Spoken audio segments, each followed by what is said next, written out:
사무엘상 15장입니다. 1절 3절.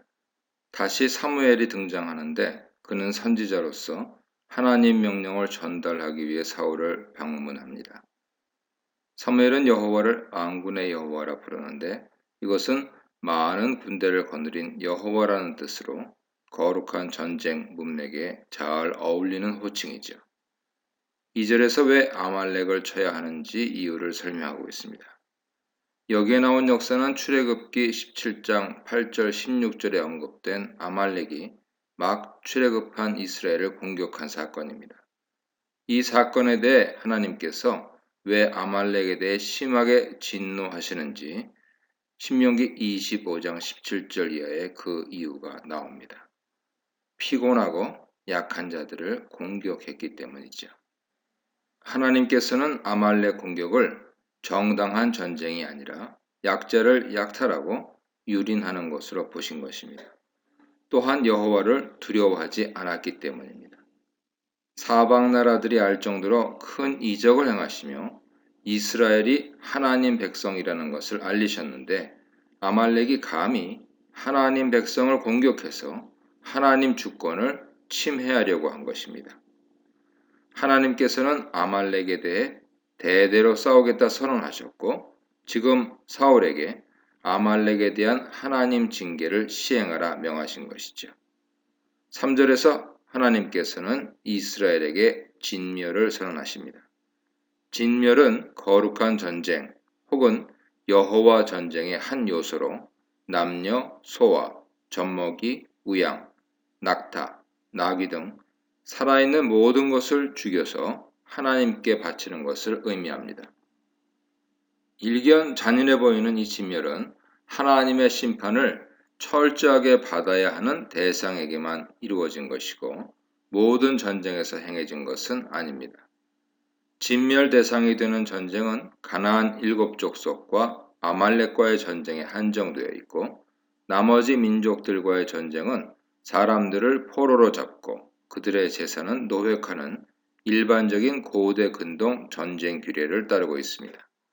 그러므로 아말렉에 대한 진멸 명령은 하나님께서 사울에게 특별히 내리신 임무죠. 이것을 보면 하나님께서는 사울에게 지난 잘못들을 만회할 기회를 주신 것으로 생각됩니다.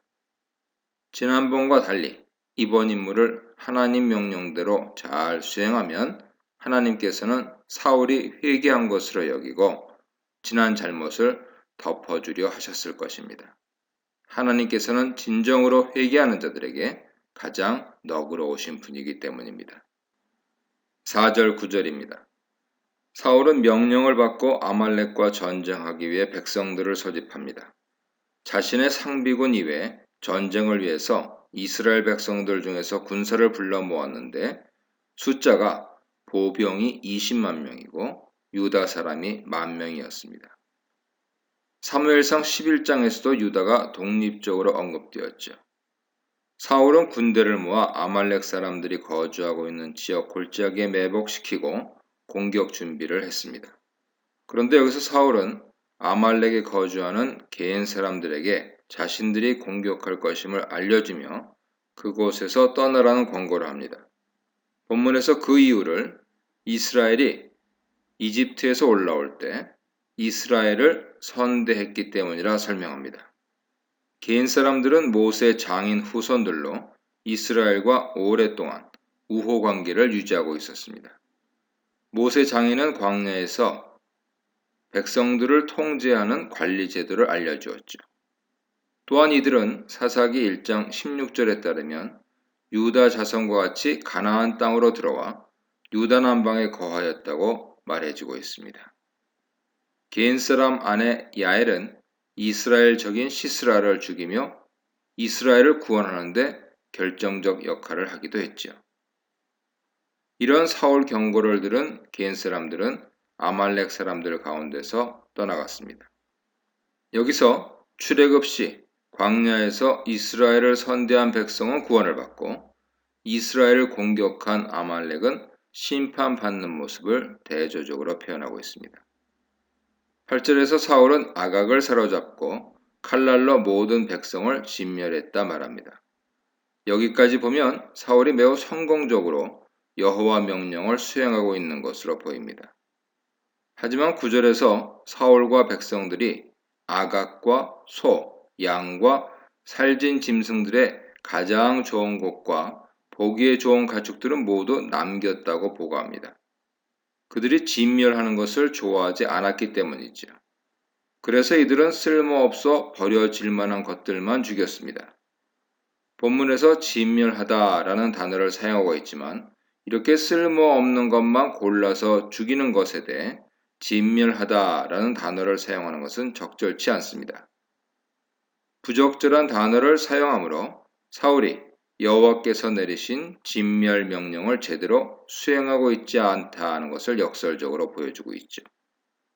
사울이 진멸하기를 좋아하지 않은 이유는 두 가지인데요. 첫째, 하나님 말씀보다는 당장 눈앞 이익에 눈이 멀었기 때문입니다. 너무나 좋은 수많은 가축들을 죽이는 것이 아깝다고 여겼던 것이죠. 진멸이란 모두 죽여서 하나님께 바치는 것을 의미하는데 그는 이 의미를 제대로 이해하지 못한 것입니다. 둘째는 하나님보다는 같이 전쟁한 백성들 눈치를 본 것입니다. 일반적으로 전쟁에서 이기면 많은 노획물을 얻어 백성들에게 나누어 줌으로써 백성들에게 왕으로서의 능력을 보여줍니다. 그런데 모두 죽이면 백성들 손에 돌아가는 것이 하나도 없기 때문에 백성들이 사울에 대해 불평하게 되죠. 그는 이런 상황 속에서 하나님 말씀을 분명히 가르치고 백성들을 설득하는 역할을 했어야 했는데 그러지 못하고 백성들의 눈치를 살피며 그들이 원하는 대로 해준 것입니다. 이렇게 사울은 하나님께서 주신 또 한 번의 기회를 놓쳐버리고 하나님께 완전히 버림받게 됩니다. 11절입니다. 이런 사울의 모습을 본 하나님께서는 사무엘에게 나타나셔서 자신이 사울을 왕으로 삼은 것에 대해 후회한다 말씀하십니다. 이것은 신인 동용론적 표현으로 사울에 대한 하나님의 섭섭한 감정을 표현한 것이죠. 하나님께서는 아말렉을 진멸하라는 명령을 통해서 사울이 하나님께 다시 돌아올 수 있는 기회를 제공하셨지만 그는 하나님 명령을 또다시 어긴 것입니다. 이렇게 하나님께서는 우리가 죄를 지으면 바로바로 심판하시는 분이 아니라 경고하시고 또다시 기회를 주시며 우리가 회개하고 돌아오기를 기다리시는 분입니다. 이런 기회를 자꾸 놓치게 되면 결국 하나님 심판을 받을 수밖에 없지요. 하나님께서 사울을 완전히 포기하신 것을 알게 된 사무엘은 하나님의 실망스러운 마음을 이해하며 사울의 어리석은 행동에 대해 분노합니다. 이렇게도 하나님 마음을 모르고 기회를 잃어버린 사울에 대해 1차적으로 분노가 일어난 것이죠. 하지만 여기서 그치지 않고 사울의 안타까운 운명을 생각하면서 하나님께 그를 도와달라고 간절히 부르짖습니다. 여기서 부르짖다 하는 것은 여호와께 간절히 도움을 구할 때 쓰는 표현으로 사무엘은 사울을 위해 하나님께 끝까지 중보 기도한 것입니다. 12, 15절입니다. 다음날 사울을 만나기 위해 가던 사무엘은 사울의 어리석은 행동 하나를 더 듣게 됩니다. 그가 자신의 업적을 기념하기 위해 기념비를 세웠다는 것이죠. 하나님보다 자신의 이름을 남기기 애쓰는 사울 모습을 볼 수 있습니다. 그리고 사울은 사무엘을 만나자 자랑스럽게 자신이 여호와 명령을 행했다고 말합니다. 하지만 모든 것을 알고 있었던 사무엘은 사울이 남겨놓은 가축들의 소리를 지적하며 이것이 무엇이냐고 묻습니다. 이것은 몰라서 묻는 것이 아니죠. 사울의 말에 대한 비난입니다. 하나님 명령을 행했다면서 남아있는 가축들은 무엇이냐고 되묻고 있는 것입니다.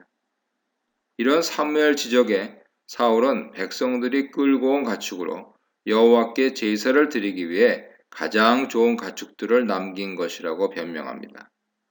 그는 가축을 남긴 것은 백성들이라고 말하면서 진멸을 행하지 못한 1차 책임을 백성들에게 돌립니다. 또한 제사를 위한 것이라면서 물질에 대한 자신의 욕심을 신앙적인 행동인 것처럼 포장하죠. 이렇게 사울은 죄를 고백하고 하나님 용서를 받을 마지막 기회마저 놓치고 맙니다. 이 문단에서는 하나님 목소리를 들어야 하는 왕 사울, 자기 욕망 목소리에 귀를 기울인 사울, 기도하는 사무엘, 후회하시는 하나님에 대해 묵상해 보시기 바랍니다. 16, 23절입니다. 사무엘이 사울에게 진멸을 행하지 않은 것을 지적했지만 사울은 자신의 잘못을 깨닫지 못하고 변명으로 일관합니다.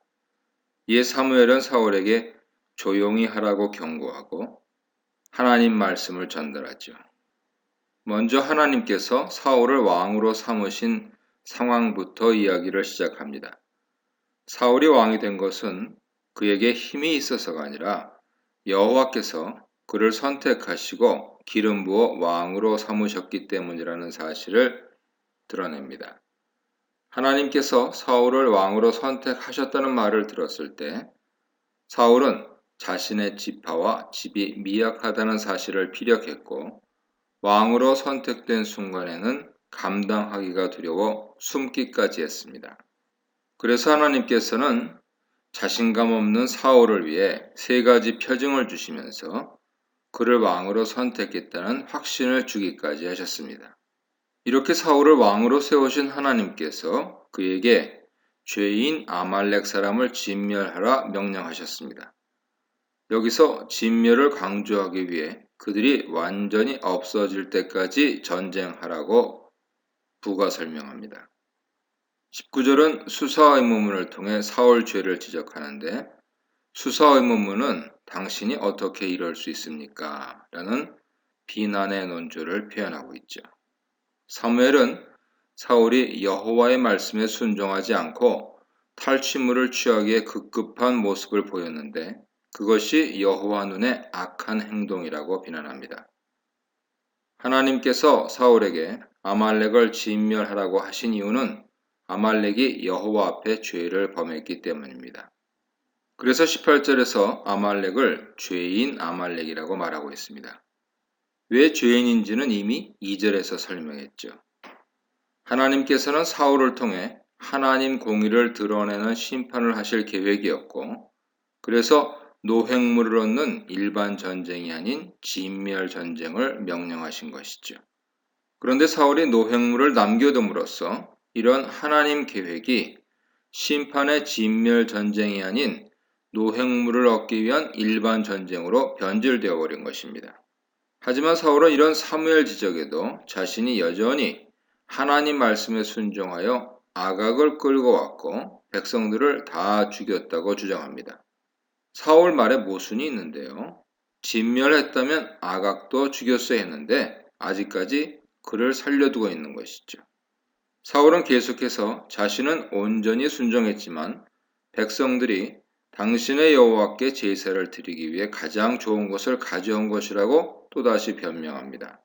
이런 사울에게 사무엘은 하나님께서 진정 원하시는 것은 순종이라는 사실을 알려줍니다.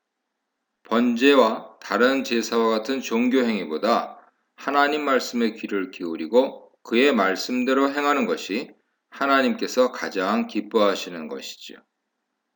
이 말은 제사 드리기 위해 가축들을 남겼다는 사울 변명에 대한 하나님 의견으로 제사나 번제를 싫어하신다는 의미가 아닙니다. 종교 행위와 하나님 말씀에 대한 순종을 비교할 때 순종이 더 중요하다는 것을 강조한 것이죠. 우리가 하나님 사랑과 공의와 희생을 실천해서 약자를 보호하고 정직한 삶을 사는 것 없이 예배드리고 헌금하고 기도만 하는 것은 하나님께서 원하시는 신앙이 아니라고 말씀하시는 것입니다. 사무엘은 여기서 한 걸음 더 나아가 불순종은 점치는 죄와 같고 완고한 것은 우상숭배 죄와 같다고 비판합니다. 점치는 것과 우상숭배는 하나님 이외의 다른 존재를 의지하고 믿는 것을 말하는데 불순종과 완고함을 하나님 이외의 다른 신을 믿는 행위로 간주한 것이죠. 이것은 명백한 배교로 죽음에 해당하는 죄입니다. 불순종과 완고함은 결국 하나님보다 자기 자신을 더 중요하게 생각하고 자신의 생각을 하나님 생각보다 우선시하는 것이기에 이러한 모든 것은 전부 우상 숭배인 것이죠. 사무엘은 불순종한 사울이 여호와 말씀을 거부하였다고 선언하며 그렇기 때문에 여호와께서도 사울이 왕 되는 것을 거부하셨다고 선언합니다. 24, 26절입니다.